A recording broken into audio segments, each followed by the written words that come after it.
사이다 무비튼. 나는 남편과 둘이서 아파트에서 살고 있다. 가까운 곳에 언니가 살고 있는데 가끔 조카를 나한테 맡길 때가 있다. 언니는 간호사로 맞벌이 부부인데 형부는 출장이 많은 편이었다. 나는 프리랜서로 자택근무를 하고 있기 때문에 시간 조절이 자유로운 편이었고 가끔 조카를 보는 건 큰 어려움이 없었다. 이 아파트로 이사 온 지 반년 정도 됐는데 같은 아파트에 사는 주민 중에 아침에 쓰레기 버리는 시간이 자주 겹쳐서 안면을 트고 소소한 얘기를 나누게 된 여자가 있었다. 이름은 왕재숙이었고 아직 1살도 안 된 갓난아기가 있었다. 아이를 어린이집에 맡기고 싶지만 근처 어린이집은 정원이 이미 다 차서 들어갈 수 없었다고 했다. 양가 부모님도 모두 멀리 계셔서 아이를 맡길 형편이 안 된다는 말도 했다. 왕재숙 씨의 얘기를 들으며 나는 가끔 언니가 조카를 데리고 와서 내가 봐줄 때도 있다고 별뜻 없이 대화를 주고받았다.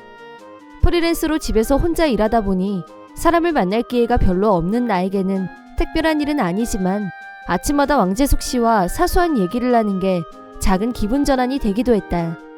하지만 이 사소한 만남이 나중에 큰 문제를 일으키리라고는 전혀 예상하지 못했었다. 어느 날 평소와 다름없이 아파트 복도에서 왕재숙 씨와 마주쳤는데 나한테 아이를 봐줄 수 있냐고 물었다. 남편분 혼자 수입으로는 경제적으로 힘들다면서 파트 근무라도 잠깐씩 하고 싶다는 거였다. 심정은 충분히 이해할 수 있지만 왕재숙 씨 아이는 아직 돌도 지나지 않은 아이였고 조카를 돌보는 것과는 차원이 다른 문제여서 무슨 일이 생기면 책임질 자신이 없었다. 더구나 왕재숙 씨와는 아직 아침에 잠깐 인사를 나누는 정도의 가벼운 사이에 불과했고 아이를 맡아줄 정도의 친분은 아니었다. 그런 이유로 그러겠다고 말할 수 없었다.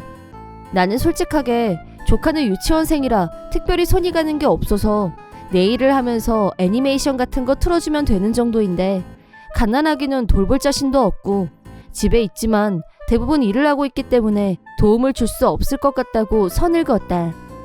그러자 왕재숙 씨가 갑자기 돌변하더니 진짜 실망이다. 완전 사람 차별이네. 자기 언니네 애는 봐줄 수 있지만 친구네 애는 봐줄 수 없다 이거야? 어이 털리네. 라면서 왕재숙 씨는 일방적으로 화를 내더니 쌩하고 가버렸다. 평소에 얘기할 때는 온화한 사람으로 보였기 때문에 깜짝 놀랐지만 무턱대고 아이를 맡는 건 무책임한 행동이란 생각에 이번 일은 내 판단이 전적으로 옳다고 믿었고 다른 선택은 없는 걸로 결론지었다. 그 뒤로도 아침에 마주칠 때마다 왕재숙 씨는 끈질기게 아이를 봐달라고 부탁했지만 나도 나의 원칙대로 계속 거절했다. 그러다 아침에 왕재숙 씨 얼굴 보기가 불편해서 아예 쓰레기 버리는 시간을 바꿔버렸다. 그렇게 일주일간은 평안한 날들이 이어졌다. 어느 날 유치원 끝날 시간에 맞춰서 조카를 데리러 갔다가 마트에 들러서 장을 보고 있는데 남편한테서 전화가 걸려왔다. 내 핸드폰으로 경찰한테서 전화가 왔는데 갓난아기가 우리 집 앞에서 탈진 상태로 발견됐대. 당신 지금 어디야? 뭐라고? 나 지금 조카 데리러 나왔다가 마트에서 장 보는 중이었는데 바로 집으로 갈 수 있어? 알았어. 나는 서둘러서 집으로 왔다. 갓난아기가 집 앞에서 탈진? 우리 집 앞에 왜 갓난아기가 있어? 누구지? 뭐야 진짜? 나는 완전히 멘붕이었다.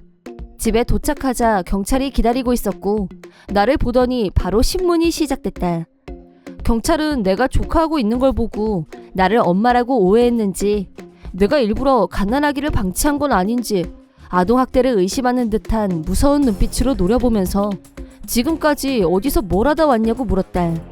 얘는 내 조카고 조카랑 마트에 있었다고 대답한 후 우리 부부는 아직 아이가 없다고 열심히 항변했다. 그러자 경찰이 그런데 왜 선생님 집 앞에 갓난아기가 있었던 거냐면서 짐작가는 데가 없냐고 물었다. 그때 제일 먼저 떠오른 사람은 왕재숙 씨였다. 경찰에게 최근 왕재숙 씨와 있었던 일들에 대해 자세하게 설명했다. 대소동이 벌어졌지만 결정적으로 보안 카메라가 설치되어 있다는 사실을 알아냈고 경찰은 내 증언을 토대로 영상을 확인하겠다고 했다.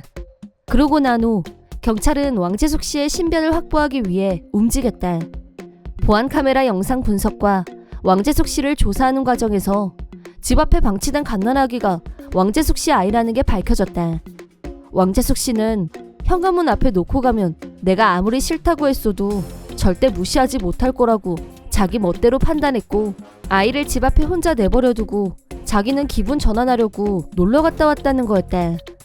실제로 경찰에서 왕재숙 씨의 신변을 확보했을 때는 친구와 같이 있었다고 하는데 친구가 왕재숙 씨에게 아이는 하고 묻자 아무렇지도 않게 아는 사람한테 잠깐 맡겼다고 대답했고 친구는 설마 거짓말일 줄은 몰랐다고 말했다. 이 삼복더위에 갓난아이를 잠깐이라도 방치한다면 온열 질환으로 생명이 위험할 수도 있는데 웃으면서 그런 거짓말을 했다니 도저히 믿을 수가 없었다. 경찰에 체포된 왕재숙은 나하고 대질 신문을 하게 된 자리에서 네가 애를 안 봐줘서 이렇게 됐잖아. 처음부터 봐준다고 했으면 이런 문제가 왜 생겨? 네 탓이야. 네가 책임져. 당장 위자료 가져와. 라며 발광했다. 잘못을 한 사람은 아이를 방치한 자신이 아니라 자기 애를 봐주지 않은 나한테 있다고 책임을 전가하려고 했다. 내가 힘드니까 애 좀 봐달라고 몇 번이나 부탁했잖아. 근데 왜 사람 부탁을 안 들어줘? 라며 적반하장 태도를 보이자 왕재숙 씨 옆에 있던 친구가 더 치를 떨었다. 무개념, 부도덕 그 잡채. 나도 감정적이 되고 말았다. 내가 분명히 그렇게 못한다고 거절하지 않았느냐고 같이 소리를 질렀다. 경찰도 왕재숙 친구도 내 입장을 더 이해해줬다. 왕재숙 씨랑은 아침에 잠깐 인사하는 정도의 사이인데 우리가 친구도 아니고 부탁 자체가 말이 안 되는데 아이를 방치하고 간다는 게 상식 밖이다. 탈진 상태란 말을 듣고 얼마나 놀란 줄 아냐고 따졌지만 왕재숙은 자긴 잘못이 없고 내 잘못이라고 계속 우겨댔다. 잘못은 내가 했는데 왜 경찰에 자기가 잡혀왔냐면서 사방에 대고 욕하고 난리였다. 육아 우울증이 의심스러웠지만 정신상태가 온전해 보이진 않았다. 그래서 더 무서웠다. 나중에 왕재숙 씨 남편이 경찰에 오자 왕재숙 씨는 더 흥분했고 그래서 혼란스러운 상황이 가중됐지만 불행 중 다행으로 아이는 무사했다. 사건 후 남편분과 먼 길을 올라오신 부모님이 나를 찾아오셨고 큰 실례를 범했다는 인사와 함께 봉투에 위자료를 넣어서 사과의 뜻을 전하셨다.